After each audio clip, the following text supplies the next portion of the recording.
Hello everyone. तो आज हम लोग जानने वाले हैं 5 ऐसे महारथियों के बारे में जिनकी वजह से हम लोग का पीरियोडिक टेबल पढ़ना याद करना बहुत ही ईजी हो गया है। पहले अगर ये लोग नहीं रहते, ये 5 महारथी नहीं रहते, तो शायद हम लोग को पीरियोडिक टेबल को याद करना, उनका नाम, उनका जगह, पोजीशन, ये सब याद करना बहुत ही इम्पॉसिबल हो जाता है। तो चलिए स्टार्ट करते हैं उन सब के बारे में। पहले हमारे अर्ली केमिस्ट, इनका हमको फ़ोटो नहीं मिल पाया, दैट्स वाई ऐसे ही बना दिए। अर्ली केमिस्ट जो थे वो एलिमेंट को क्लासीफाई किए थे on the basis of their property, nature और उनके वैलेंसी के ऊपर। इन्होंने एलिमेंट को कैसे अरेंज किया था? On basis of their property, nature and valency. ये आए थे, यही पहले महारथी थे। अब दूसरे महारथी के पास चलते हैं। तो मिलिए हमारे दूसरे महारथी से जिनका नाम है डॉवेनियर। ये 1815 में आए थे और इन्होंने अरेंज किया एलिमेंट को in increasing order of atomic mass. Increasing order of atomic mass, अब जितने भी मिलेंगे आपको नीचे के 3, वो increasing order of atomic mass पे ही मिलेंगे। लेकिन ये ऐसे थे जिन्होंने इनटू ट्रेड्स, यानी 3 ट्रेड्स के नाम पे अपना एटॉमिक मास अरेंज किया। इसको समझने के लिए एक और इमेज देखते हैं। ये था डॉवेनियर का ट्रेड। डॉवेनियर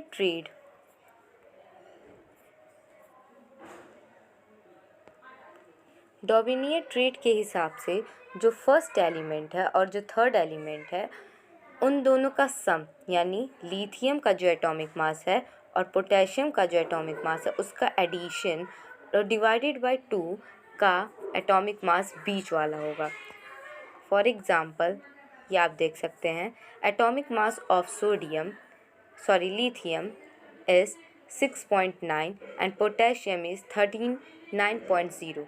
इन दोनों का सम करके डिवाइडेड बाय 2 करेंगे तो 22.95 आता है, जिसको हम 23.0 भी लिखते हैं अप्रॉक्स करके।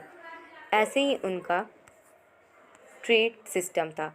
तो इन्होंने लिथियम, सोडियम, पोटेशियम, वैसे ही कैल्शियम करके, क्लोरीन फैमिली, ऐसे करके इन्होंने अपना अरेंज किया था एलिमेंट्स को। तो अगर कोई भी पूछेगा कि डॉवेनियर ने कैसे अरेंज किया था, तो increasing order of atomic mass into the system trade. कौन से सिस्टम में? ट्रेड याद रखना। होप आपको ये समझ में आएंगे। अब हम थर्ड इंसान से मिलते हैं।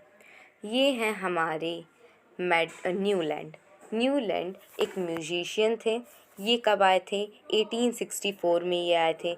ये बहुत ही फेमस थे। ये सिंस ये म्यूजिशियन थे, ये अरेंज तो किए थे increasing order of atomic mass में, लेकिन इन्होंने बताया जो 8th एलिमेंट है वो फर्स्ट एलिमेंट का रिजेम्बलेंस है, विच मीन 8th एलिमेंट का physical and chemical property first element के फिजिकल और केमिकल प्रॉपर्टी से मैच खाता है।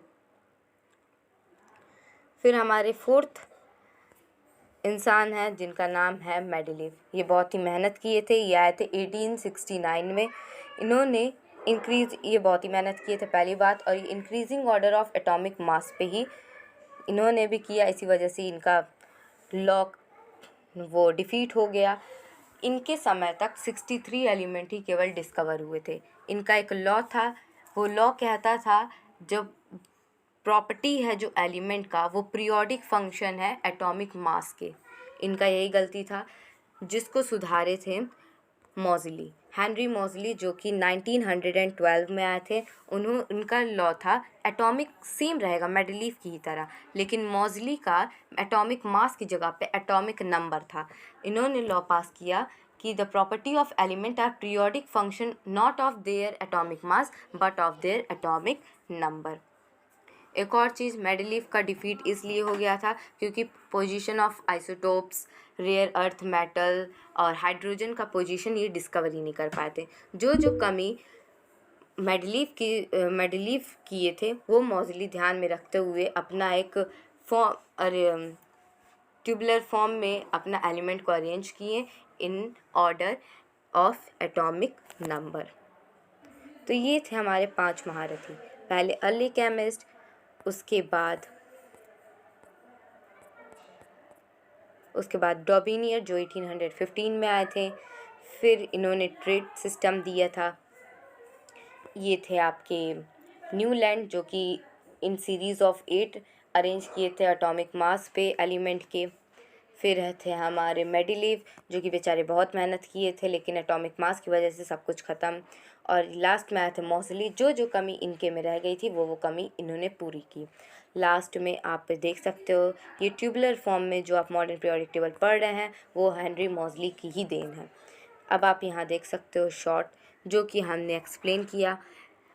You can take a screenshot, you can write anywhere, and if this video is little bit also useful for you, so like, share and subscribe. And if you like my explanation, don't forget to subscribe. Thank you.